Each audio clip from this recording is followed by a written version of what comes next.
What's going on, guys? So once again, I hate filming at night, but time change kind of leaves me no choice with my schedule. So here we are. I'm driving the SL 600, and if I didn't video this, you would never believe me, but we're down to only one warning light. I put the coil in, and I did a couple other things, and I think I'm like slowly sorting the car out. So that's great to hear, although it's actually in limp mode right now, and we got like, I think 10% of the car's actual power. So I guess we're not really fixed yet. So stay tuned on that. But the reason for tonight's video is I wanted to show you guys the surprise car I bought, and I wanted to tell you guys what I plan to do with it.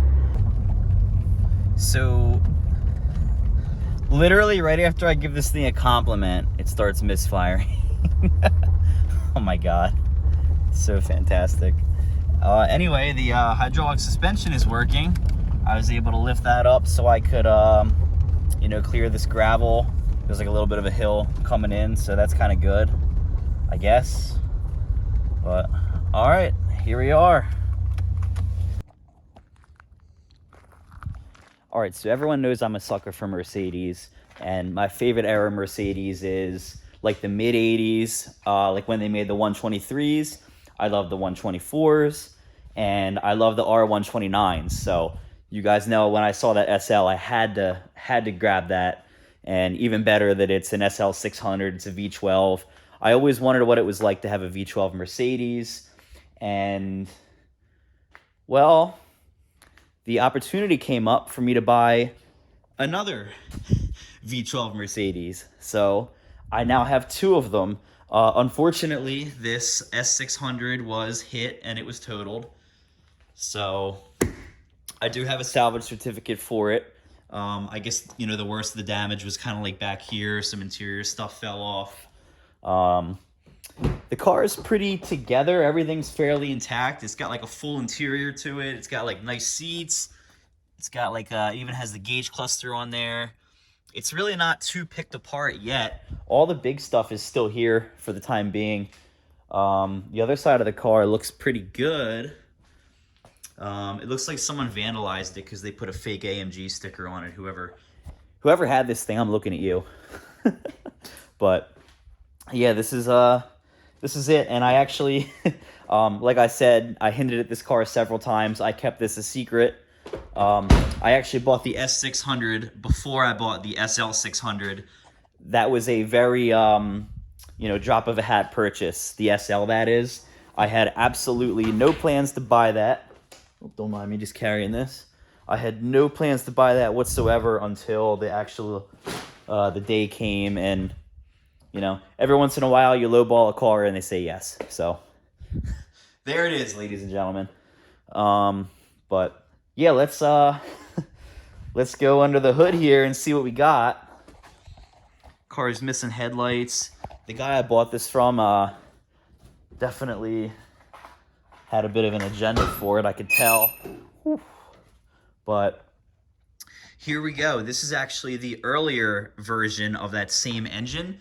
And to tell you the truth, I almost wish my SL had the earlier version of the engine, because I believe the earlier engines actually make slightly more power. I could be wrong about that. But the main thing is they don't have 12 different ignition coils. And as you saw, I'm kind of chasing some ignition problem on the SL. And something like this, if half the engine stops firing, then you just follow... I think the ignition coil is right here, and there's one on the other side. You got two coils for 12 cylinders. So yeah, here you guys have it. And yeah, here's my Mercedes S600 with the full interior, and we're actually gonna head into my office right here for a little bit just to kind of check it out. Whoever had this thing was just chilling, and I guess this is how you really should drive around in an S-Class, right? Just my god. So this car came from California.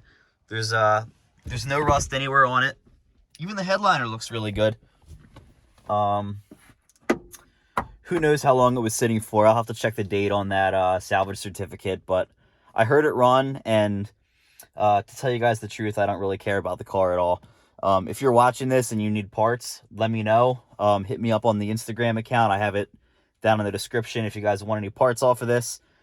My channel's not big enough to destroy it and sell you little pieces of it, but to be honest with you, I don't really want to do that anyway. I'd rather someone be able to use this airbag and the steering wheel, and like all these little switches are in great shape, and you know, they're not building any more W140 S600s, so I would love to give the parts to someone who could use them. But all right, guys, so I guess the moment you've all been waiting for is you get to figure out why I bought a technically second V12 Mercedes. And the truth is, I'm putting this engine in my 1954 Bel Air that's sitting right behind me there. As far as I know, I'm the only person to ever try this.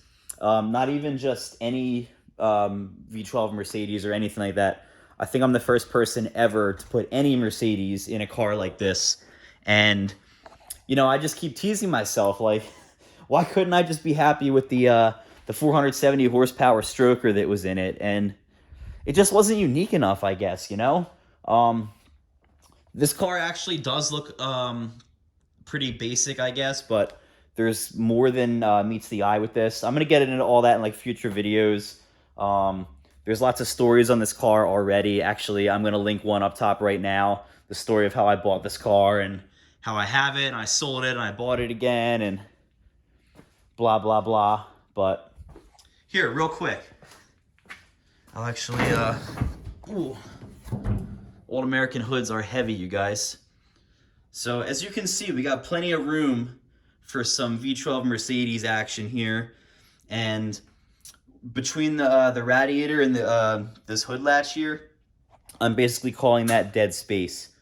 We got a lot of room up here where we can like trim stuff if we have to. So it's really not going to have any issues fitting. So, ooh, not really too worried about that, to be honest with you. What I am worried about is getting the thing to run.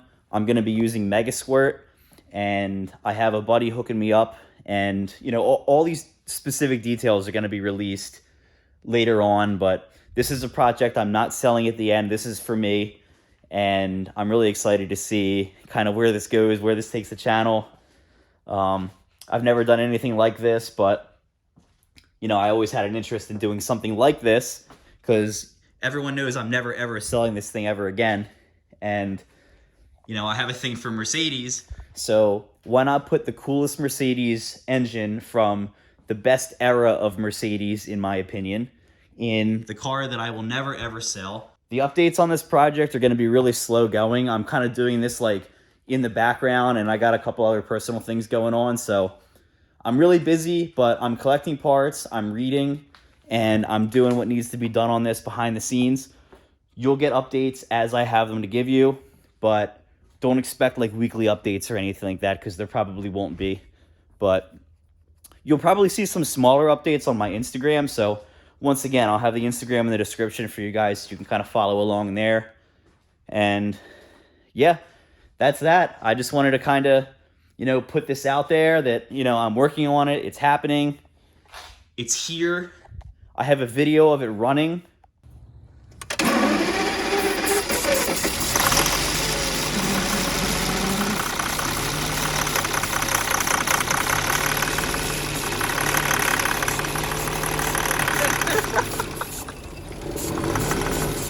Go, go, go.